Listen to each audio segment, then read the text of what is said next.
Welcome to my Sweden series. Today we are going to explore Stockholm's Gamla Stan, or Old Town, and the beautiful royal palace where the reigning monarchs currently live.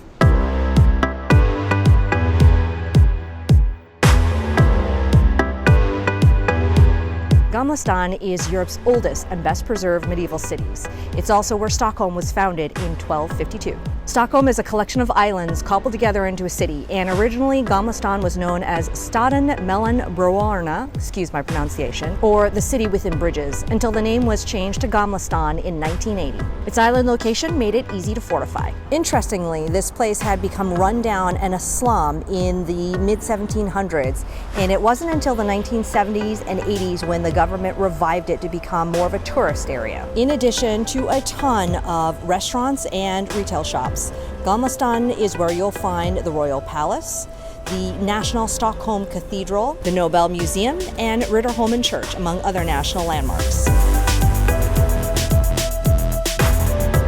Behind me here is the Kungliga Slottet, or the Royal Palace. It's one of the largest castles in Europe, with over 600 rooms and 5 full museums inside. It was built in the 18th century after the previous castle, the Tre Kronor, burned down. At first entry, you come into the inner courtyard. Check out how massive this thing is. Since my time is short, we're going to start with a quick tour of the royal apartments. Right up there.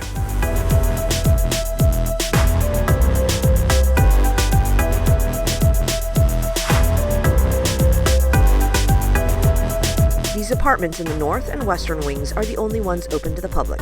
They used to be the residence of past monarchs, but now are used mainly for state functions, like receptions and official dinners. The Nobel laureates are hosted yearly here, and for receiving other visiting heads of state. A lot of the decor is remaining for when past royal families occupied these rooms. Below the apartments is the amazing Treasury, which I can't show you because no filming allowed. The Treasury is literally where they house the crown jewels. It's a pretty small exhibit, but it's spectacular. It will only take you 10 to maybe 30 minutes to explore the entire thing, but well worth it and highly recommended.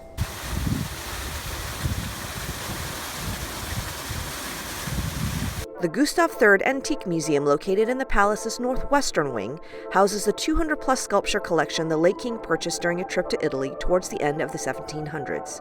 The pieces aren't particularly noteworthy, but the larger gallery has a breathtaking view over the Långgarden, or shot yard. And finally, the Tre Kronor Museum gives an excellent history of the royal family and the palace. The current royal palace is built on the ruins of Tre Kronor, or Three Crowns Palace. This museum traces its history from the defense fort in the 1100s to a vast Baroque-style castle before it burned down in 1697. This museum location in the north wing survived, and you can see the additions over the centuries to the castle structure. Archaeological work unearthed fascinating information about castle life during the different eras, seen here in the exhibits. What I love about this museum is learning that the castle, which is about 1,000 years old, is living and ever-changing. As people have added wings to it and fire has destroyed it, it has adapted and changed over time. At 12:15 is the changing of the guards, and people are already beginning to stick out their spots.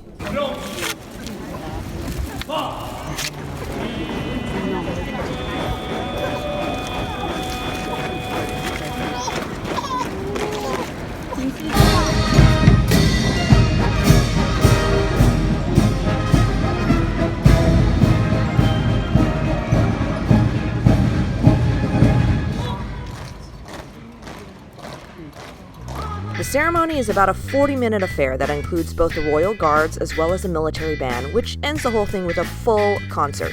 If you don't want to stay for the whole thing, don't sit up front and get hemmed in by the crowds like I did. From the castle, walk a couple blocks to the center of Gamla Stan. So John, thank you for joining me finally. Thank you, Zeene. He's going to be here to help me do some translations into Swedish because, of course, John is Swedish. This is the old square of Gamla Stan, and it's called, what is it called, John? Stortorget, which means the large square.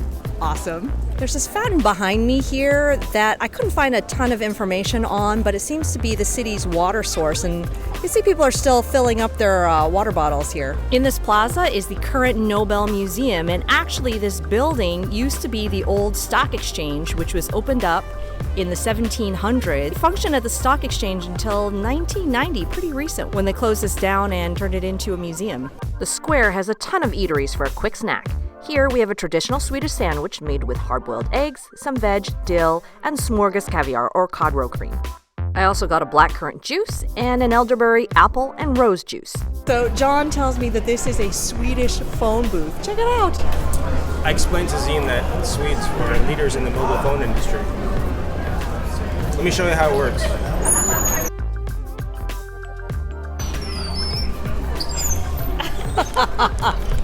Right next to the Nobel Museum is the Stockholm Cathedral. This is the main cathedral for the city. Rumor has it that it's haunted. Shall we go in and see if we can find some ghosts?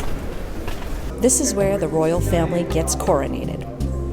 The Storkyrkan, meaning the Great Church in Swedish, was built in the late 1300s by the city's founder, Birger Jarl. The greatest of its antiquities is the wooden statue of St. George and the dragon, which also serves as a reliquary. So, John, we're going to come down the street. How do you pronounce it? Kopmangatan, and it's the oldest street in Europe. No, in Stockholm, John, not in Europe. I think that's not true. No.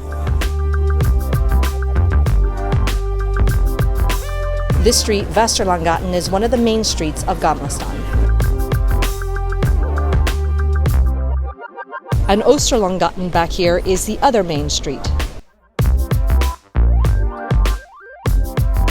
On Vasterlanggatan is den Gyldene Freden. I know I said that wrong.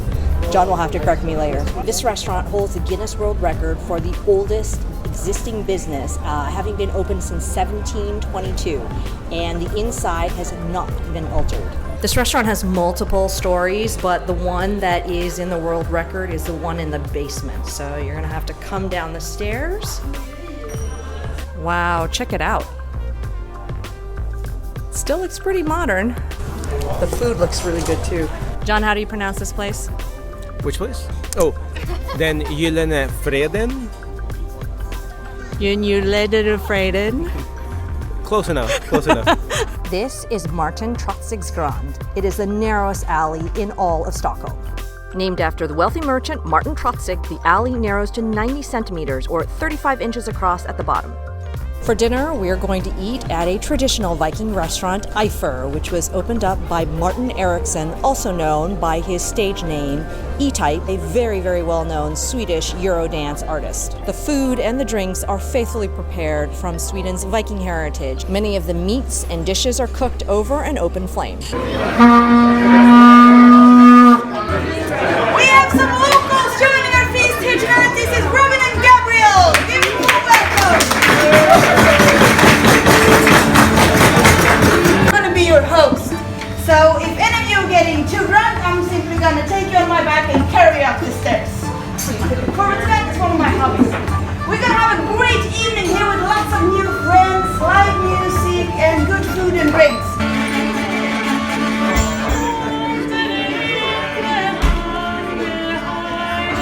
Because in Viking days, you didn't have forks.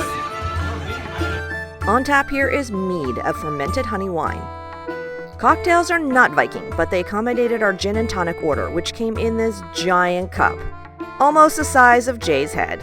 For appetizers, we had to do the Trogdon charcuterie board, which included traditional Swedish meats, including reindeer and elk sausage, reindeer heart, and lamb, and the Lanzo Meadows mead and cream boiled mussels. These mussels are really delicious. For my entree, I ordered the Stallarholmen smoked salmon with buttered spinach, herb bulgur, and a Byzantium cream sauce. That's really yummy. The salmon has this great smoky quality to it, and my understanding is that they use a real wood fire in the back. There's no oven, none of this 20th century stuff. That was excellent. There was a large quantity of food, but it was all very well seasoned, and the entertainment is exceptional. Definitely something you need to experience when you come to Sweden. And that was Gamla Stan in 10 minutes. Thanks for joining me today on my epic adventure, and until next time, Vi ses snart!